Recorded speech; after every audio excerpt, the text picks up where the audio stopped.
Zebras are highly social animals. They live in groups called herds that can number in the hundreds. Herds are made up of adult females and their offspring. Adult males, on the other hand, leave their mother's herd at around 2 years old to join a bachelor's group. When a male zebra reaches sexual maturity at around 3 years old, he will attempt to mate with females in his mother's herd. If successful, he will then lead the females and their offspring off to establish his own herd. Now, you might be thinking that all zebras living in the same area would get together to form one big happy family, but it's not quite like that. See, zebras are one of the prey species of the endangered African wild dog. And even though they don't live in the same areas, zebras living close enough to each other can still hear each other's alarm calls. So if a lone wolf ever strolls into the neighborhood, all of the herds in the area will know about it. But hearing an alarm call is only the beginning of your problems. Imagine hearing a scream in the night and knowing that it means danger, but not knowing what that danger is or where it's coming from.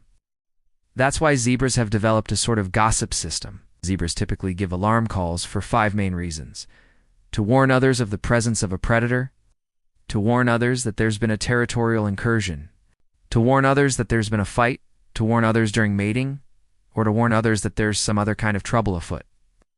Each of these calls has a different meaning and a different intonation, and those who hear the call need to respond appropriately. For example, when a zebra gives an alarm call while out grazing, the other zebras will immediately stop what they're doing, lift their heads up to listen, and look around for the source of the danger. They'll also try to get a good look at the predator, if there is one, so that they can better assess the situation.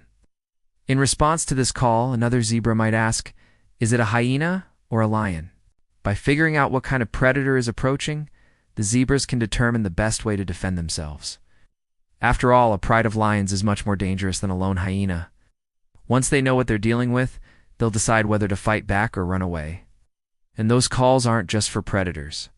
If a zebra is being harassed by a male trying to mate with her, she'll give a call to let him know that she's not interested. Males will also give specific calls to let females know that they are about to approach them during mating season. This gives the females time to prepare, which is important because a male zebra can be almost twice the size of a female. So if a female isn't expecting company, she might be seriously injured if the male accidentally knocks her over during mating. But even if a female is expecting a suitor, she'll still need to watch out, because zebras are known for their rather rough mating habits. During mating season, male zebras will gather together in large groups to try to attract a mate. The males will circle the females while displaying their hind ends, basically showing off their stripes.